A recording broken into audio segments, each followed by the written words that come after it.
स्वागत है आपका हिंदी कार्टून कहानी की दुनिया में। हर तरह की कहानियाँ देखिए और आनंद लीजिए और मेरे चैनल को सब्सक्राइब, लाइक, शेयर और कमेंट जरूर करें।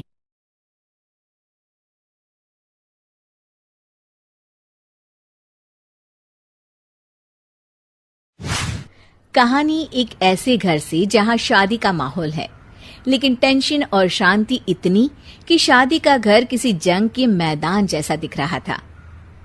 अरे जैसा मर्जी डेकोरेशन कर दो, पैसों की चिंता मत करो। इतना पैसा जब लड़के वालों को दे दिया तो फूल वालों को देने में मुझे क्या दिक्कत है? अरे धीरे बोलो ना, साफ लग रहा है कि फ्रस्ट्रेटेड हो। अरे तुम तो चुप ही रहो। एक बेटी संभाल नहीं पाई। सारा दिन मैं काम पर जाता था, सोचता था घर पर बच्चों को अच्छे से संस्कार मिल रहे होंगे, लेकिन नहीं, मैडम को तो अपनी किटी और फैशन से फुर्सत मिले तब ना। माँ चुपचाप वहां से चली जाती है। समझ में नहीं आता कि आखिर शर्मा खानदान में हो क्या रहा है। कल तक चिड़िया सी फुदकने वाली शीना की शादी यूं अचानक एक मोटे काले लड़के से क्यों हो रही है? शीना कमरे में हाथ में गुड़िया लिए बोलती है, मेरे साथ जो हो रहा है ठीक हो रहा है। तुम तो सब जानती हो, साहिल मेरे लिए भगवान है। अब जब वो ही नहीं मिला तो फिर कोई भी हो, जिंदगी ही तो जीनी है, जी लेंगे। बाहर शीना की बुआ किसी से बात करती है। अरे मोटा नहीं, उसे तो खाते पीते घर का कहते हैं। अब ओबेरॉय का नाम भी किसी को बताने वाली बात है। उनका इकलौता लड़का तो करोड़ों की सामी तो है ही। अरे हमारी शीना बिटिया तो रानी बनेगी, रानी। इन सब के बीच कहीं कोने पर शीना हाथ में मेहंदी सजाए बैठी थी और आंखों में आंसू सजाए। और वो समय भी आ जाता है जब शीना मंडप के नीचे हाथ में वरमाला लिए खड़ी होती है, लेकिन तभी अफरा तफरी मच जाती है। कोई कहता है, अरे लड़के की माँ को हार्ट अटैक आ गया। अरे अच्छी खासी थी, कैसे हो गया? अरे कहते हैं ना, किसी किसी लड़की के पैर अच्छे नहीं होते। हो सकता है कि मनहूस है ये लड़की। शीना पास खड़ी सब सुन रही थी। फिर शीना अपने कमरे में आ जाती है।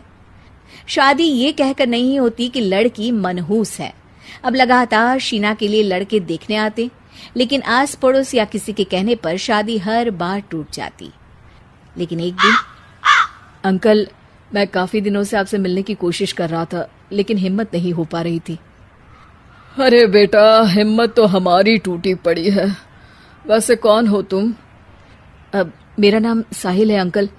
मैं शीना से प्यार करता हूँ और उसी से शादी करना चाहता हूँ। अरे अब तो किस जात के हो ये भी मायने नहीं रखता। बेटा, मेरी बेटी मनहूस है।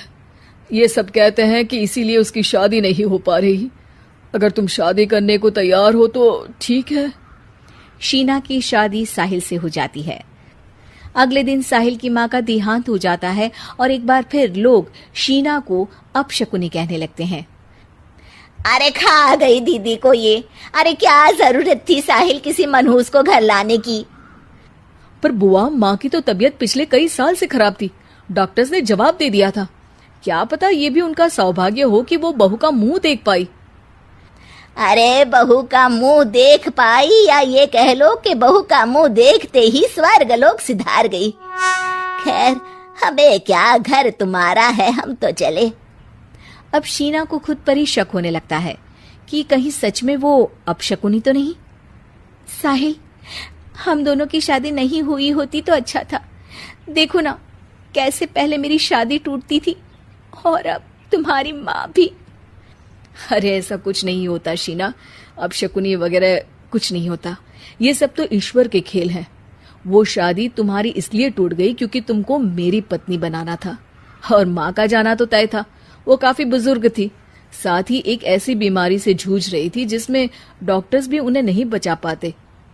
शीना साहिल की बात सुनकर तसल्ली कर लेती है और वहां से चली जाती है। अगले दिन, शीना, अरे ओ शीना। क्या हुआ? उफ, कहीं फिर मेरी वजह से कोई नुकसान? अरे नहीं नहीं शीना, तुम जानती हो, जिस प्रॉपर्टी के केस को हम बरसों से लड़ रहे थे उस पर फैसला आ गया, वो भी हमारे हक में। अब हम करोड़पति हो गए शीना। शीना शांत रहती है। अरे क्या हुआ, करोड़ पत्नी बनकर तुमको खुशी नहीं हुई? शीना की आंखों में पानी आ जाता है। चलिए जी, कुछ तो अच्छा हुआ मेरी जिंदगी में आकर आपके साथ। साहिल शीना को गले लगाकर कहता है, मेरी नई नौकरी भी तुम्हारे ही आने से लगी, ये प्रॉपर्टी का केस जीता, सब कुछ तो तुम्हारे आने के बाद ही हुआ, फिर तुम मनहूस कैसे? ये सुनकर शीना खुश हो जाती है।